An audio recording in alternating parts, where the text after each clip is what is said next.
colleges, so again, the UCs and CSUs in the state of California, they're only going to look at 2 years of history.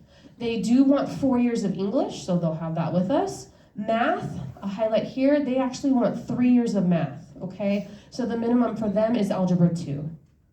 For science, it's the same as our graduation requirements, so they need 2 years. Now the difference here, so again for graduation, this is optional, you can do 2 out of 3, but on this end, they actually want students to do world language, okay? So they need to complete 2 years of the same language or up to level 2. Okay, so some of our students actually come in maybe taking Spanish 2 or French 2 because they already have prior knowledge. They could technically stop after taking that level. However, we do not advise that they stop because many of our colleges are starting to become increasingly competitive and they want to see students go above and beyond the minimum requirement. Okay, so again, colleges are actually looking for 3 years or up to level 3 for world language. For visual and performing arts, they want students to do 1 full year of a visual and performing arts. We have many courses here that will satisfy that requirement, and we'll talk about that later. And then lastly, for general elective, they just want 1 year, okay? So in total, they're gonna look at 15-year-long courses, okay? And that is the difference between graduation and college requirements, all right? If you ever have questions, ask your students, they should know. If not, you can always email us. We're here to answer them for you. All right, so now that you know the college and high school requirements, now we're gonna get into the course selection stuff, okay? We have updated our website. If you go on it today, you're gonna see how it looks. It's fresh and new. Thank you, Miss Jackson. She did a lot of the facelifting of our website, so it looks very simple and straight to the point. You'll see here events and dates. You'll see all of the course selection resources, and then forms, and then also presentations, okay? I can actually show you really quickly how to get there in case you get lost. Oh no, sorry. Let's see. The screen will come up, don't you worry. Okay, so if you go to Cupertino High School webpage, okay, and then you go to school counseling and student support. Under here, you're gonna go to course selection. On course selection, you're gonna see all of our resources available, okay? So our presentations, you will see available on this side, okay, general education presentations, and then down here, you're gonna see all of the forms that we've shared with your students and that actually are really helpful when it comes to choosing your courses, okay? So I'm gonna go back to, sorry.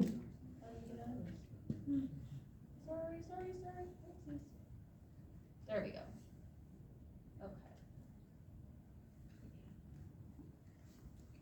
Okay. Okay, sorry. All right, so that's the CHS website, and then we also have all of these for your students. We have on Schoology, so many of your students or all your students have access to Schoology. They have specific classes, so class of 2025, 26, 27, 28, whatever year they're graduating, they can click on their class and they will find all of these materials available to them too, okay? So again, you guys can access the school website and then our students can look at Schoology. If you also click on the hyperlink up here or the underscore, we have linked you to the website, so just in case. All right, so a couple of forms that I want to go over with you before we get into course selection. So Mr. Bowie earlier mentioned 4-year planning, right? We talk a lot about 4-year planning with your students. We understand that our students are very eager, right, to get ready for that next level and go to college or get prepared for that career. So this is a working document that we created for your students, and it's something that lives with them the 4 years while they are here. Okay, so again, earlier this month, we met with our freshman, sophomore, and junior classes. We talked to them specifically about their 4-year plan, right? Because we wanted to make sure that they know and they're aware what they need in order to graduate and also what they need to do to be on track for a 4-year college eligibility. As you can see here, it's broken down by grade level, so they'll pop in what course they took, and then they can see the subject area, and it reminds them how many is needed for graduation.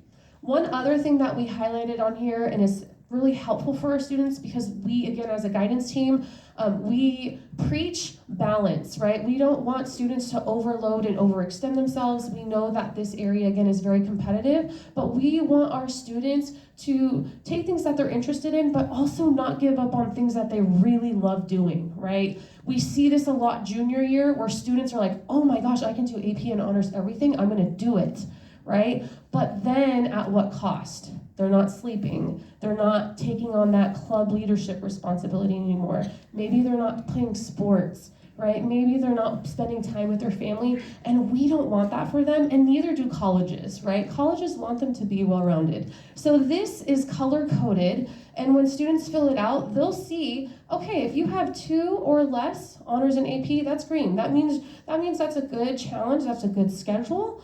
If it's highlighted yellow, it'll say, okay, you gotta be a little cautious about this, right? You're gonna be a little bit busier, so what are you going to give up? When it's red, the red prompts like, hey, we gotta reconsider this. Now, do our students reconsider it most of the time? No, they don't.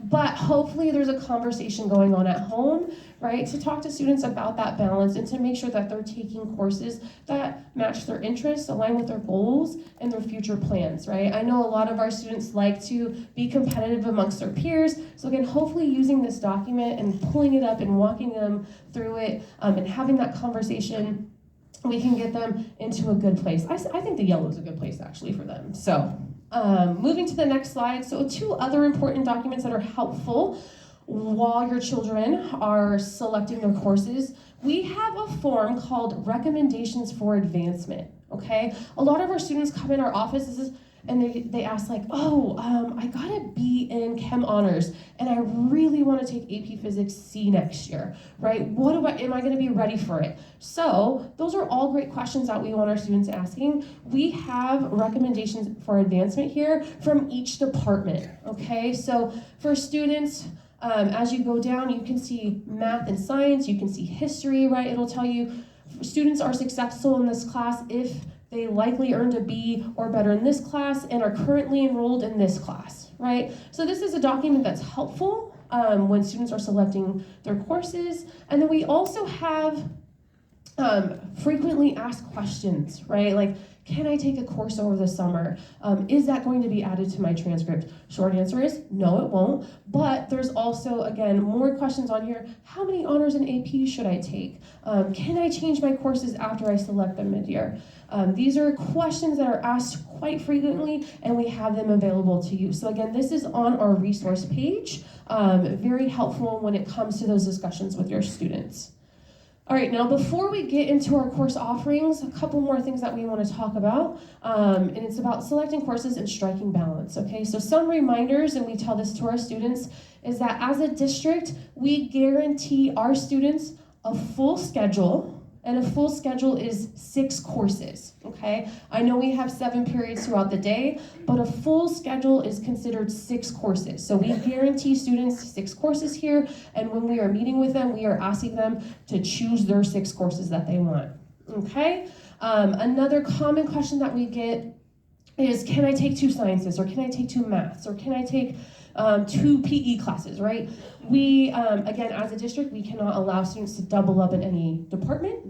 Colleges know that, universities know that, it's on our school profile, but that is not something that we can do here. And then lastly, when we met with your students earlier this week, we've advised them when they're selecting their courses to choose the core courses that they need first, right? The courses that they need for graduation. So it's likely going to be history, it's going to be their English classes, maybe they need another science, maybe they need another math, right? We want them choosing those first and then selecting the additional electives after that, okay, to give them a full schedule of 6. So those are just some reminders. And then now for things to consider. When students are selecting their courses, we want them to consider all opportunities, right, and associated time commitments carefully. I know, again, it's that junior year where they're like, wow, I have all this room in my schedule, I can take all of these classes, but we also want them to remind them that you have daily living, right? You need to brush your teeth. You need to sleep like 7 hours. You should still spend time with friends. And then also, don't give up those sports or activities. Those are things that we want our students involved in. And so again, we just want them thinking about, okay, maybe you're on the fence about AP US History, and you're thinking about taking an AP or honor science class, and then also an art class, right?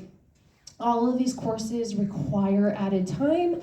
There's more homework, more reading, more writing, and so we just want to make sure students are aware of what they're getting themselves into. And so just having that conversation at home, right, with your students when they're selecting their courses. So with that, now we're gonna get into the fun stuff. What is available to your students, okay? And I'm gonna pass it over to Ms. Jackson.